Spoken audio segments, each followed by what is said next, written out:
This is Erick Cestari with Ventium. He's going to be talking to us about differential fuzzing. He's our very first talk of the day, and very excited to have someone giving us an overview of how fuzzing works, which is a really important tool that a lot of bright developers are working on. So please welcome Erick Cestari.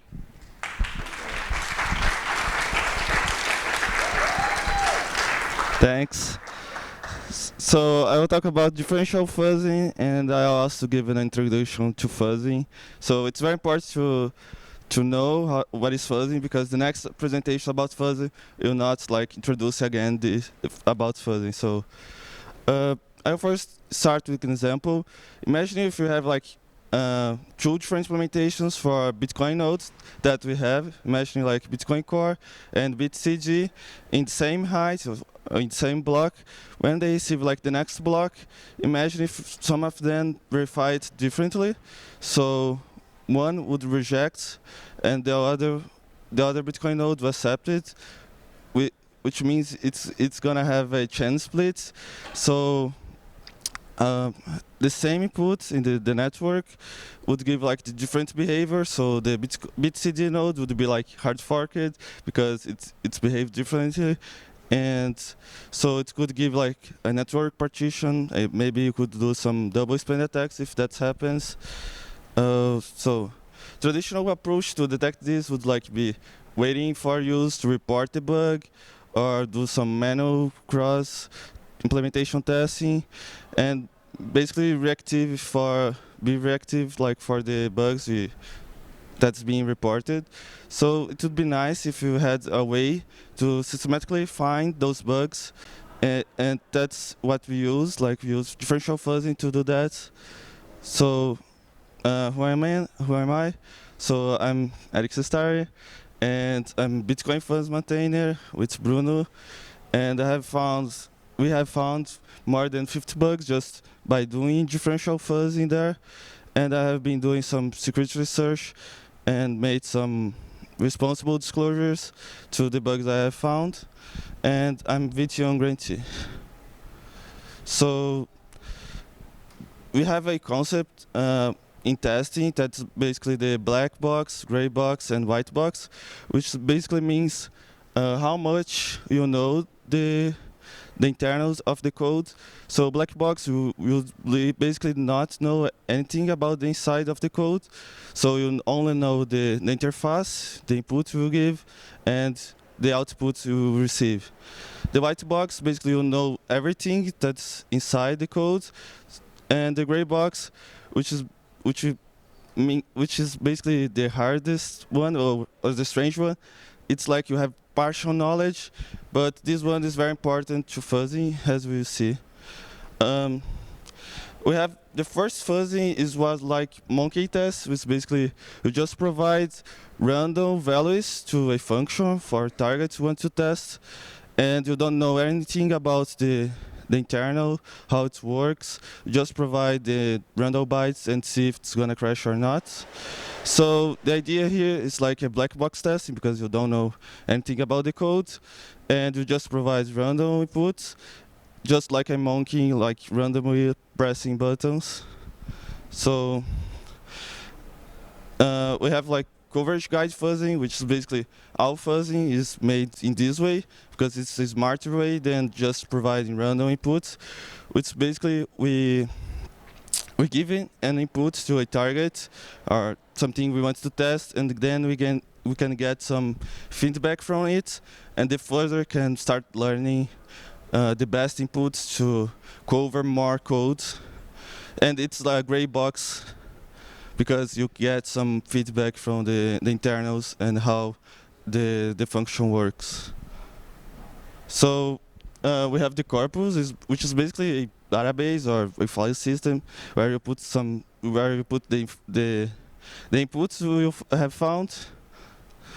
And you have the fuzz engine, that's basically the one who will get the inputs, mutate the inputs to create new ones, and send to the first target. The first target is basically a function that you get the bytes from the fuzzer and send to the function we want to test in the program. And if the program with compiled with instrumentation, it will give, when executing, it has like the coverage instrumentation that will give the coverage feedback to the fuzz engine, and based on that coverage feedback, it will decide if it's gonna save or not the input. So imagine you are fuzzing the thing, and the fuzz engine give an input that found more edge case in your code, so it can cover more code that wasn't covered before. So it's gonna save that input again in the corpus. And basically, this is like the fuzzing loop where you do it, getting new inputs and covering more the code. So we have the coverage syntax, which is basically compiling your code with it, and we call it instrumentation, because the coverage syntax is the thing that will give feedback for the fuzzer to know if that input was good or not, if it could cover more code. So it's basically the thing that inserts the coverage inside your program have to pass a specific flag for compiler. So the Clang ++, and for example the Rust compiler, you will need to pass a flag saying to the LLVM. That's basically the compiler that will basically make the machine code for you. You pass the flags for the LLVM, and it's gonna instrument your codes with those coverage syntax, which we'll see next. So I have an example here. It's basically a C code that calculates a grade. So if the score is bigger or equal 90C, it's gonna return A, and so on. If I compile it normally without any flags, without coverage instrumentation, it's gonna be like this. So here I used a reverse engineer tool. It's Binary Ninja. And we can see this view of the machine code that it generated. So it's basically the same thing. We have two ifs, and it's gonna return the value. And if you compile with coverage instrumentation, you can see that it adds those syntax, cov trace pcguard function inside your machine code. So when the inputs reach that line, it's gonna send the coverage feedback for the fuzzer. So it's gonna know if the inputs reach that part of the code. So we have we also have the idea of mutations, because we need to create new inputs, and we use mutations for that. So we have some. Here I took a print screen from the libfuzzer, which is basically a fuzzer engine, and you can see it has some mutators. We have erase bytes, that's basically remove some bytes from the inputs.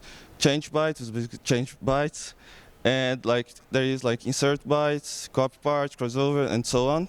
It's basically the mutation that the fuzzer will do in your corpus input to generate new ones, and it can do more than a once. So it can do erase byte, then insert byte, and change bit, and then give the inputs for the target. So I have a demo to show how exactly the fuzzing works. Let me get it. So here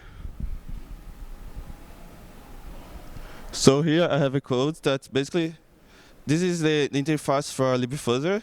So we have to make this function that will be linked with libfuzzer, and the fuzzer will give us this data and the size of the data. So this example is just to show us how the coverage instrumentation will help the fuzzer to find the correct input that's going to crash our program. So basically, if the fuzzer gives us fuzz find bugs, this string input, it's going to crash because there is an abort down here. So I'll first run it without coverage, so without any coverage, and you can see it here that the libfuzzer give us give us a warning that basically says no interest inputs were found so far. Is the code instrumented for coverage? So it's gonna give us some some outputs here, like this X per second, which is pretty high. And that's basically it. It's gonna be like generates random inputs and doesn't find anything because it's not getting any feedback. And I also can run it. With log to us to see. Basically, it has a printf here. And we can see that the fuzzer is not getting close to the input we want. It's just like printing random bytes. And if we run with coverage, it's gonna take some time, and the logs are different. And it's already found the input that crashes our function. So we can see here that it found the string, the magic string, which is fuzz find bugs. And basically, we can see the logs here, like it prints the function, the coverage instrumentation that it reached. So we saw that we have some functions that give back to the fuzzer, the feedback. And we saw that in that code compiled instrumentation, that each part of branch of our code, you can see that it adds new function calls with the PC, which is the program counter. So you can see here, like in the line 18, 24, which a specific inputs you could get in this F check, and so on. You can see like the new at the last here. We can see that it could like get the G and so on. Yeah. So we can also run it with the log to see the fuzzer getting close to the input we want.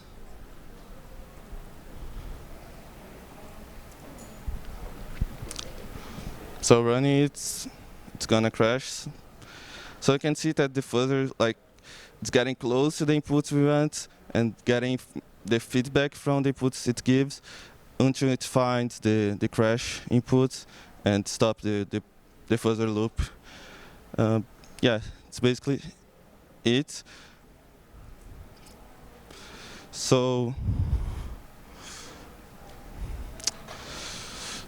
now about differential fuzzing. So basically differential fuzzing will be the same thing, but we get two different implementations and that should behave equally and give the same inputs for both, and then we compare the outputs. So I also have a demo for this. I have here like two double functions that is get an integer and just multiply by 2. The first one is the correct one, it's from the Sun library from Rust, and the double 2 function is like off by 1 because if x is equal to iter2 max, it should return some value, right? Divided by 2, because it's multiplied by 2, it's gonna be the iter2 max value, and should not return none. It should return the value. So if you run this differential fuzzing, we also can see like in the first target that's basically get from the input the data, we consume it and parse it to a signed integer 32 bits, and then we send for the first function and then for the second function, and we compare the outputs. If they are different, we are gonna panic the program and see why they differ in this specific target. I also have an example here. Wait.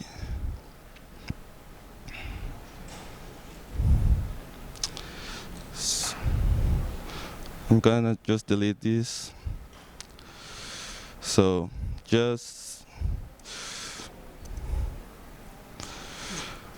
we can see that it's finds pretty quickly. And if you see the logs here, I'm also using libfuzzer. If we see the logs, we can see the panic print that I put there, which is basically one of the response return none and the other return some. So we basically found a bug between those two simple functions that we would not find if we were just fuzzing it, because that double function doesn't overflow or crash our program. It just behave incorrectly. So we have this idea of like getting the same inputs, and in this graph we show example like we can run not just for two implementations, we can run for any implementation. So we can compile a program with comparing three outputs from like Rust Lightning, Core Lightning, and LND, and we compare those outputs. If they are different, we're gonna crash. If they're all the same, we just continue fuzzing and try to find some input that's gonna behave differently. So basically, the Bitcoin Fuzz is the framework that does this for Bitcoin libraries. So I found just by doing that, like more than 50 bugs. We have a lot of implementations there. We have like LND, Corelight, Eclair, LDK. We have some targets like some modules to SecP also, and we have like, Bitcoin Core and Rust Bitcoin and more implementations. Yeah, I also have a demo time to show how Bitcoin Fuzz works. Here.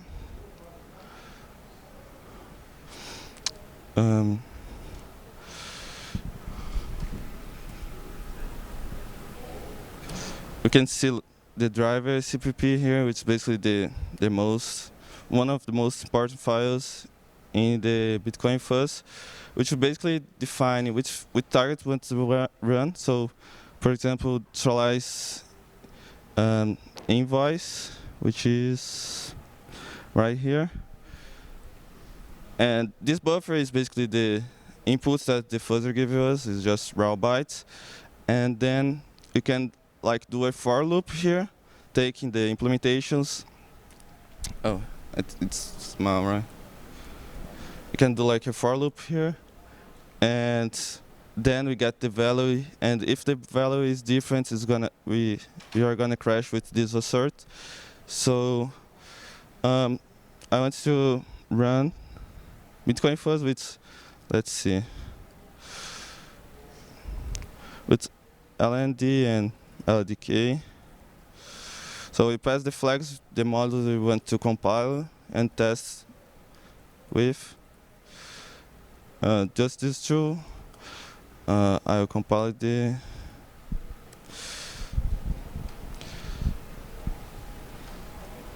and then we basically can call the final binary, it's the Bitcoin Fuzz, and run the target we want, which is the initialize invoice.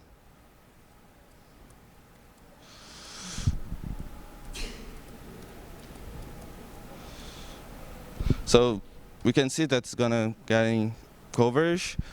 I think I forgot to talk about the coverage, which is the COV. You can see the COV increasing, like the number. So now it's like 462. And we also can see the right side, the mutation that is being applied for each input. So this input, it's applied this sequence of mutation and so on. And you can see like this X per second. Since this is a more robust example, it's gonna be slower. So it's 3000 X per second. And yeah, that's basically it.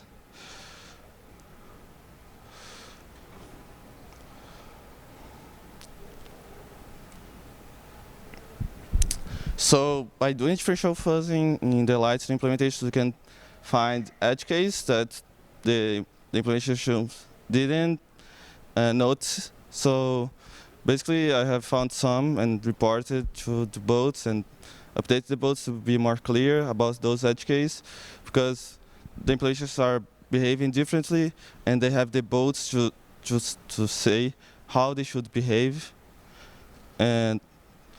And sometimes when we add some new modules or new implementations, that implementation doesn't have any fuzzing, or they maybe just doesn't run the fuzz they have, and we find some bugs that's not related to differential fuzzing, because we are not comparing the outputs, you're just providing inputs that crash the target, crash the library, because they don't have fuzzing.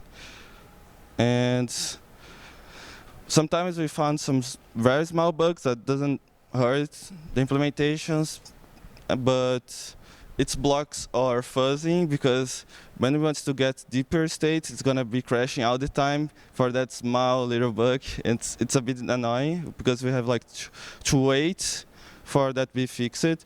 Or sometimes we also do like a skip, so we put like a if and see if that very specific case, so we will skip the comparison at the end of the outputs. Yeah, and that's basically it.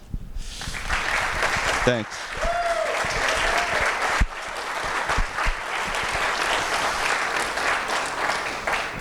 So, any questions? We have time. Hey, yes. So yeah, thank you for the presentation. Thanks. You mentioned you found 50 bucks. How long have you been doing that? I've been doing that like for a year now, but Bruno started like for 1 year and a half the project. So I have started this idea of doing differential fuzzing at Lightning last year in the Bitcoin++ in Florianopolis. So yeah, after that I've been doing that and found some bugs.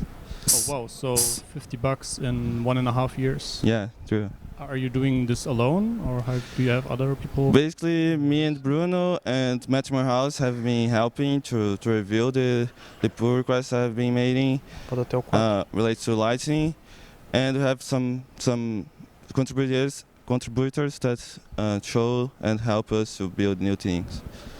Okay, thank you very much again. You're welcome. Thanks.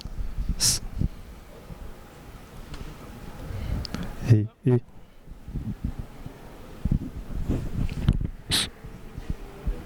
Hey. How do you decide what will be fuzzed? What's worth to be fuzzed? Like everything, some things? Do you mean like differential fuzzing or just normal fuzzing? In general fuzzing. Oh, okay. What's the ideal target? Yeah, you should target like functions that you don't know the inputs that we receive. So maybe like some external inputs some user can give. So malicious users might get a very specific input that's going to crash your program. So yeah, I would say to fuzz things that you don't can control the inputs. Okay, thank you. You're welcome.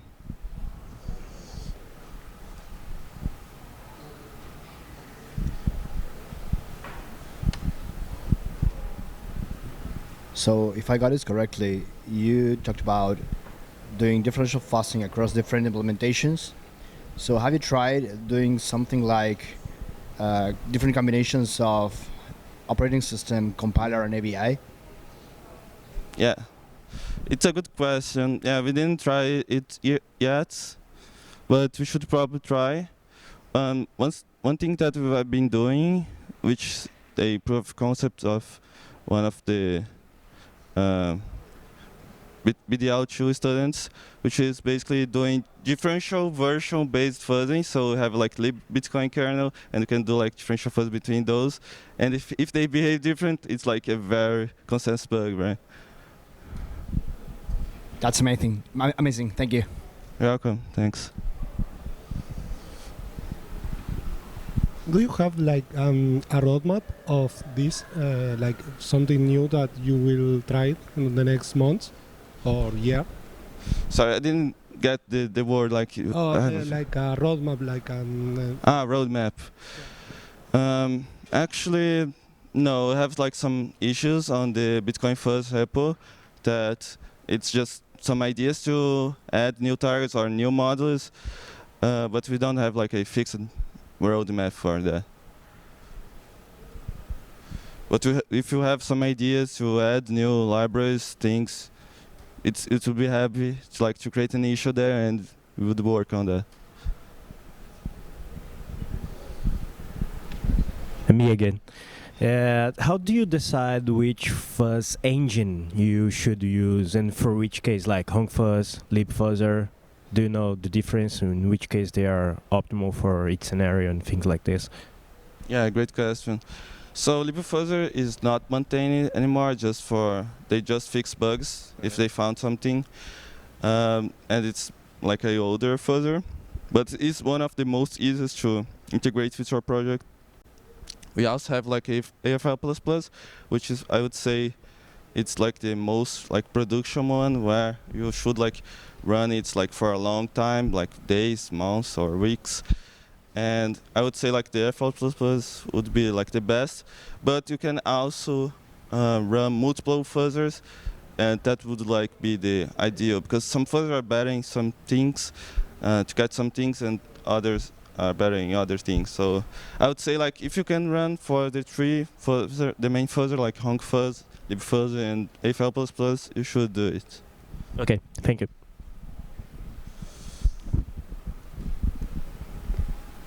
So thanks for the presentation. Yes. Very great work. And I was curious to know, you said that you found different bugs on different projects. So were there projects that were not using fuzzing at all before you came, basically? Or were they already doing some kind of fuzzing already on their own? Yeah. What was your experience? I think most of the libraries we are fuzzing, they already have some fuzzing targets. And most of the bugs we have found is like different output, so they would not found just doing normal general fuzzing, just like waiting the program to crash. We have some libraries that we just added to the bitcoinconf, and then I started like doing differential fuzzing, and I saw that the library crashed in the middle of the fuzz since they don't have any fuzz. So I started like reporting it and responsible disclosure that. Yeah.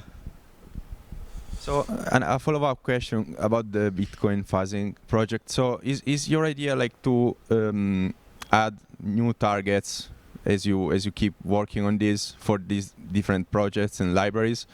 And what is the next step? So, when you find like new target, what happens next? You report the new targets to the specific project or library, and they integrate those targets, or should we like start using all the Bitcoin files project itself like as a central kind of project, and we can all contribute directly to it? Or it seems to me like a duplicate work in a way. If you find new targets and you add the targets to your project, and then every single project they do the same.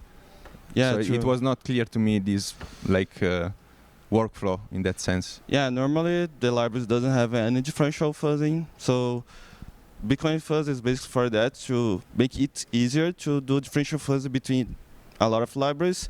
Because if you want to do differential fuzzing in our library, we will basically do it by itself, and it's gonna be like hard to make it without